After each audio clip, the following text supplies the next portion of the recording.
Hello everyone and welcome to another casual review. Today I'm talking about Tales of Arise. This is my first Tales game, so I can't really compare it to other games in the series. As far as I understand, they are all completely separate, kind of similar to how Final Fantasy does their games, where it's like overall you have these general themes, but each game is its own individual world and story. In this game, you start out as a character with a metal helmet over his head, and you have the nickname the Iron Mask. The idea is you kind of don't have any memories or anything like that, but the Iron Mask also doesn't receive any kind of pain whatsoever. Now, the idea is there are these two different humanoids. One are the Renans and the other are the Dahnans, and the Iron Mask is part of the Dahnans. And unfortunately, the Renans have kind of taken over the Dahnan planet and have enslaved all of the Dahnans and are basically forcing them to do menial tasks like work in the mines and things like that. So as the Iron Mask, you encounter this woman who basically inflicts pain on anybody who touches her,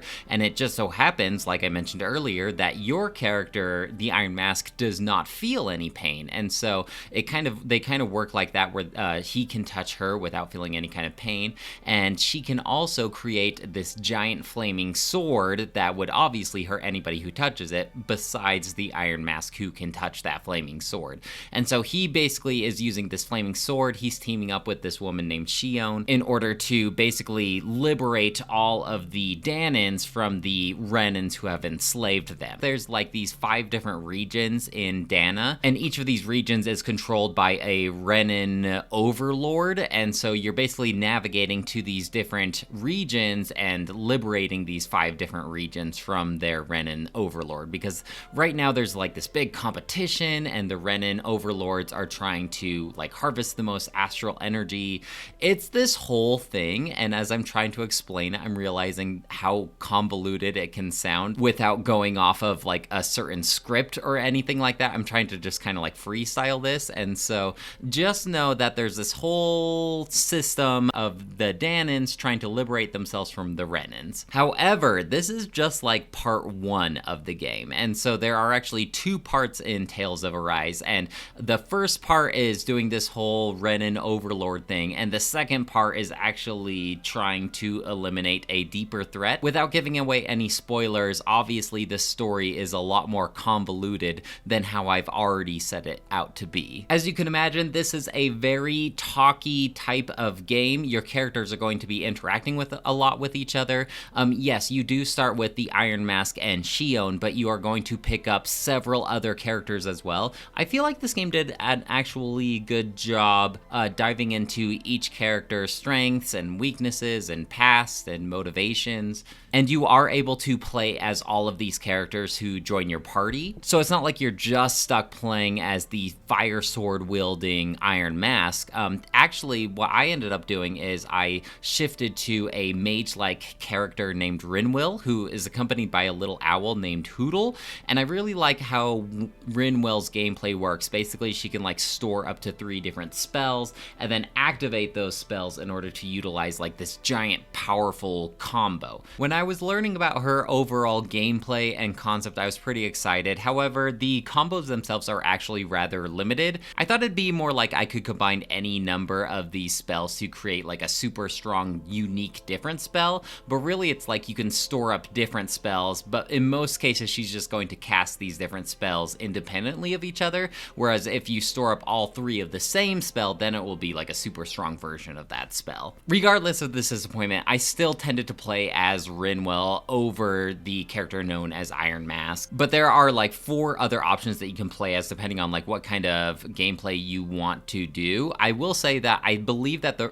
the Iron Mask actually tends to end up giving the most amount of damage. So if you just want to deal the most amount of damage, then I think you will play as the Iron Mask, but I kind of liked the magic spellcaster's gameplay a little better than the sword combat. The combat itself seemed to really rely on wanting to build up this stagger meter, and once the stagger meter has been built up on an enemy, then you can execute like this combo between 2 of your party members, and you can kind of choose like which party member you use. But that seems to be like the major way you deal most damage in this game, is building up that stagger meter and executing some kind of combo. And this leads me to my main complaint about this game, is actually the combat itself. I never really had that buy-in that I do have with most other games, like Xenoblade Chronicles, for instance. For one, on normal difficulty, the enemies just seem to have so much health. They are so tanky, and yeah, once you build up this combo meter, you can do a ton of damage, but if you're facing against like a special boss or something like that, their stagger meter doesn't really fill up, but there are some cases where it does fill up and then you can do damage, but then it just goes into like the next phase of the boss fight. Especially enemies like bosses, the combat itself would seem to take so long to deal any kind of damage or anything like that. Like visually, your abilities and your combos, they seemed visually to do so much damage and be so explosive, but the numbers and seeing their life bar go down was so minuscule. It was actually kind of frustrating how long combat would take. And I think at this point of the casual review, I will completely admit that maybe I just didn't really understand how the actual gameplay was supposed to work. Maybe I was supposed to go and grind. Maybe there's some sort of game system that somehow flew over my radar during the tutorial, so I didn't really know how to execute damage properly to enemies. But it felt like, to me at least, I was utilizing every type of tool possible to me,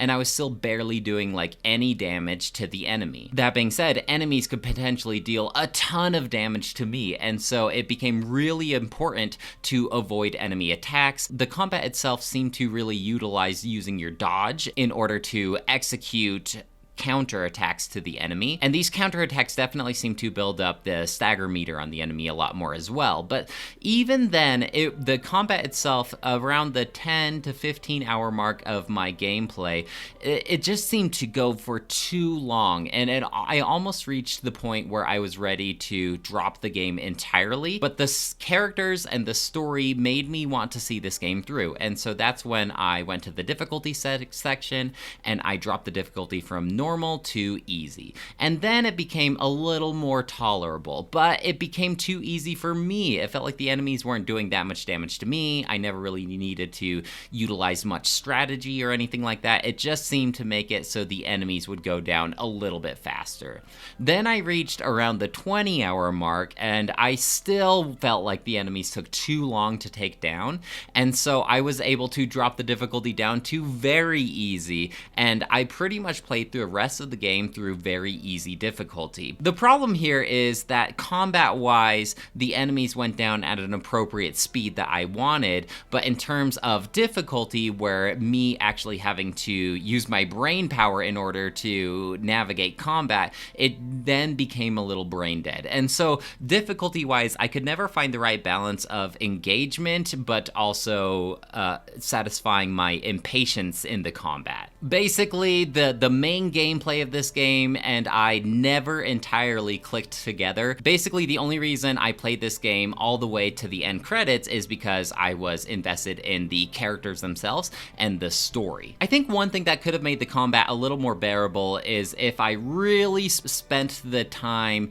utilizing my gear and grinding on my characters, because there is a little bit a basic version of like this crafting system where you can craft gear for all your party members and accessories. It seems like your main damage output is going to be from these accessories that you can craft and you can upgrade stat-wise, and it from my research online, it seemed like that's how you really utilize your damage output there, but I could never get behind the whole accessory system. Basically, I would just try to craft whatever strongest weapons and armor there were for my characters, but accessories themselves, I think I could have spent more time understanding the accessory system, and that may have helped me navigate the combat a little bit easier.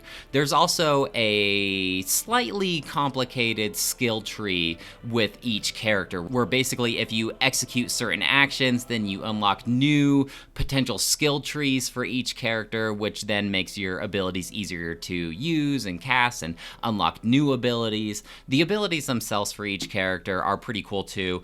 Basically, for the character that you are playing as, you can utilize 3 different abilities on ground and 3 different abilities in air. So you're kind of you're trying to use these abilities, and then each character has their own special ability that you can use whenever they are available, alongside the whole combo system that I talked about earlier. I don't know, like the whole thing about this game is it is fairly straightforward on the surface. It feels straightforward. When I'm playing it combat-wise, the combat feels straightforward, but underneath this straightforwardness, there's like this whole complex, deep system, and I guess the same could be said about the whole story itself as well. I think this is the type of game that you get out of it what you put into it, and I never felt like a ton of motivation to get a ton out of it. I mean, I kind of bounced between this game and other games over the course of like 2 months till I finally rolled the credits on it. And aside from like the actual combat that never clicked with me, it's really hard to find like anything to complain about this game. It seems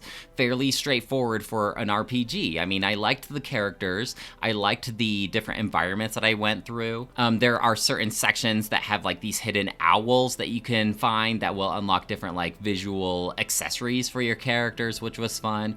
There's like the typical side quest: go defeat this many enemies, go gather these many resources. It all just seemed fairly like straightforward and tolerable, maybe even enjoyable. Like I liked the whole cooking system. You acquire these materials in order to cook a meal to give yourself a certain bonus. There's like the typical fishing mini games that you can play through. The music itself is pretty enjoyable. I usually knew where to navigate next, so it was fairly linear. I never really got confused on what to do or where to go. It was fairly talky though. It's a very dialogue heavy game, and sometimes, if executed properly, this is fine, but other times it felt like these characters were just talking to fill up time almost. And you even have this option to toggle certain conversations, whether you're having like a campfire to heal up, or when you encounter like a new area, you can press one of the shoulder buttons in order to execute this dialogue between your party members.